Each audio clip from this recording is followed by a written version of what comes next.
ಗೋಬಿ ಕಬಾಬ್ cotton ಕ್ಯಾಂಡಿಯ ನಂತರ ಈಗ panipuri shawarma ಸರದಿ. ಹಾಗಾದ್ರೆ ರಾಜ್ಯದಲ್ಲಿ ಪಾನಿಪುರಿ ಮತ್ತು ಶವರ್ಮಾ ಬ್ಯಾನ್ ಆಗುತ್ತಾ? ಆಗೋದಾದ್ರೆ ಯಾಕೆ ಹಾಕಿ? ಬನ್ನಿ ಅದನ್ನೇ ನೋಡ್ಕೊಂಡು ಬರೋಣ. ಪಾನಿಪುರಿ ಪ್ರಿಯರಿಗೆ ಇದು ಶಾಕಿಂಗ್ ನ್ಯೂಸ್.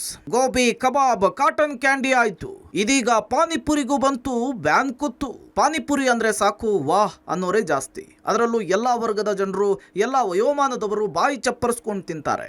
ಅಂತಹ ಪಾನಿಪುರಿಯಲ್ಲಿ ಬಳಸುವ ಸಾಸ್ ಮತ್ತು ಮೀಠಾ ಖಾರದ ಪುಡಿಯಲ್ಲಿ ಸೆಟ್ ಎಲ್ಲೋ 1, ಸೆಟ್ ಎಲ್ಲೋ 2 ಜೊತೆಗೆ ಬ್ರಿಲಿಯಂಟ್ ಬ್ರೂ ಮತ್ತು ಕಾರ್ಮೋಸಿಯಸ್ ರಾಸಾಯನಿಕ ಅಂಶ ಬೆರಕೆ ಆಗಿರೋದು ಪತ್ತೆಯಾಗಿದೆ.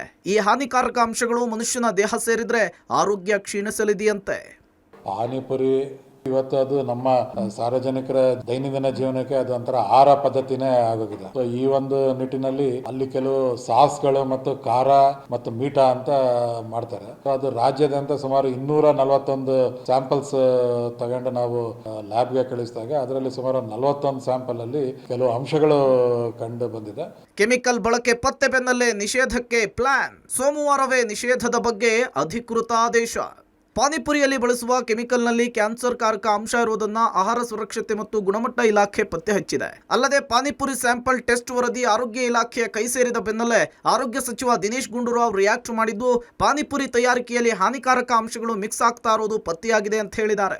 ಗೋಬಿ ಕಬಾಬ್ ಕಾಟನ್ ಕ್ಯಾಂಡಿ ಬಗ್ಗೆ ಕ್ರಮ ವಹಿಸಿದ್ದೇವೆ, ಪಾನಿಪುರಿಗೆ ಬಳಸುವಂತಹ ಕೆಮಿಕಲ್ ಬ್ಯಾನ್ಗೆ ಆದೇಶ ಮಾಡ್ತೇವೆ ಅಂತ ಹೇಳಿದ್ರು. ರಿಪೋರ್ಟ್ ಪ್ರಕಾರ ಅದರಲ್ಲಿ ಸಾಕಷ್ಟು ಸ್ಯಾಂಪಲ್ಗಳಲ್ಲಿ ಹಾನಿಕಾರಿಯಾದಂತಹ ಕೆಮಿಕಲ್ಸ್ ಇದೆ ಮತ್ತು ಏನು ಕೃತಕ ಬಣ್ಣಗಳನ್ನು ಬಳಕೆ ಮಾಡ್ತಾ ಇರುವಂಥದ್ದು ಇದೆ. ಅದಕ್ಕೋಸ್ಕರ ನಾವು ಇದನ್ನು ಮತ್ತೆ ಯಾವ ರೀತಿಯಾಗಿ ಬೇರೆ ಪದಾರ್ಥಗಳ ಮೇಲೆ ಆಕ್ಷನ್ ತಗೊಂಡಿದ್ದೀವಿ, ಇದನ್ನು ಕೂಡ ನಾವು ಸದ್ಯದಲ್ಲೇ ಕೂತ್ಕೊಂಡು ತೀರ್ಮಾನ ಮಾಡಿ ಏನು ಮಾಡಬೇಕು ಅಂತ ನಾವು ತೀರ್ಮಾನ ಮಾಡ್ತೀವಿ, ನೋಟಿಫಿಕೇಶನ್ ಮಾಡ್ತೀವಿ. ಮತ್ತೆ ನಾವು ಅವರನ್ನು ತಪಾಸಣೆ ಮಾಡಿದಾಗ ಅವರುಗಳು ಇದೇ ರೀತಿ ಮುಂದುವರಿಸ್ತಾ ಇದ್ರೆ ನಾವು ಕಟ್ಟುನಿಟ್ಟಿನ ಗಟ್ಟಿಯಾದ ಕಾನೂನುಗಳಿದೆ, ಅದನ್ನು ನಾವು ಜಾರಿ ಮಾಡಬೇಕಾಗ್ತದೆ, ಕ್ರಮ ತಗೊಳ್ಬೇಕಾಗ್ತದೆ. ಪಾನಿಪುರಿ ಬಳಿಕ ಶವರ್ಮಾ ರೋಲ್ಗೂ ಬ್ಯಾನ್ ಬಿಸಿ. ಸ್ಯಾಂಪಲ್ ಪರೀಕ್ಷೆಯಲ್ಲಿ ಕಂಡು ಬಂದಿದ್ದೇನು? ಮುಂಬೈ ಸೇರಿ ದೇಶದ ವಿವಿಧ ಕಡೆಗಳಲ್ಲಿ ಶವರ್ಮಾ ರೋಲ್ ತಿಂದು ಫುಡ್ ಪಾಯ್ಸನ್ ಆಗಿ ಸಾವನ್ನಪ್ತಾರೋ ವರದಿ ಆಗ್ತಾ ಇದೆ. ಹೀಗಾಗಿ ರಾಜಧಾನಿ ಬೆಂಗಳೂರಿನಲ್ಲಿ ಆಹಾರ ಸುರಕ್ಷತೆ ಮತ್ತು ಗುಣಮಟ್ಟ ಇಲಾಖೆ ಶವರ್ಮಾ ರೋಲ್ ಅನ್ನ 17 ಮಾದರಿಗಳನ್ನು ಸಂಗ್ರಹಿಸಿ ತಪಾಸಣೆಗೊಳಪಡಿಸಿದಾಗ 9 ಮಾದರಿಗಳು ಸುರಕ್ಷಿತವಾಗಿರೋದು ಕಂಡುಬಂದಿದೆ. ಉಳಿದ 8 ಮಾದರಿಗಳಲ್ಲಿ ಬ್ಯಾಕ್ಟೀರಿಯಾ ಮತ್ತು ಈಸ್ಟ್ ಕಂಡುಬಂದಿದೆ. ಆಹಾರ ಸುರಕ್ಷತೆ ಮತ್ತು ಗುಣಮಟ್ಟ ಇಲಾಖೆ ಅಸುರಕ್ಷಿತ ಅಂಥೇಳಿ ವರದಿ ಬಂದಿದ್ದು ಕಾನೂನು ಕ್ರಮವನ್ನು ಕೈಗೊಳ್ಳುವುದಾಗಿ ಭರವಸೆ ಕೊಟ್ಟಿದೆ. FSSAI ನೋಂದಣಿ ಪರವಾನಿಗೆ ಪಡೆದುಕೊಂಡಿರುವ ಮಾರಾಟಗಾರರ ಬಳಿ ಮಾತ್ರ ಶವರ್ಮಾ ರೋಲ್ ಖರೀದಿಸಲು ಸಲಹೆ ಬಂದಿದೆ.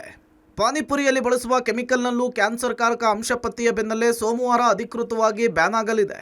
ಮುಂದಿನ ದಿನಗಳಲ್ಲಿ ಯಾವೆಲ್ಲ ಜಂಕ್ ಫುಡ್ಗಳು ಈ ಪಟ್ಟಿಯಲ್ಲಿ ಸೇರಿಕೊಳ್ಳುತ್ತೆ ಕಾದ್ ನೋಡಬೇಕಿದೆ. News desk, public TV.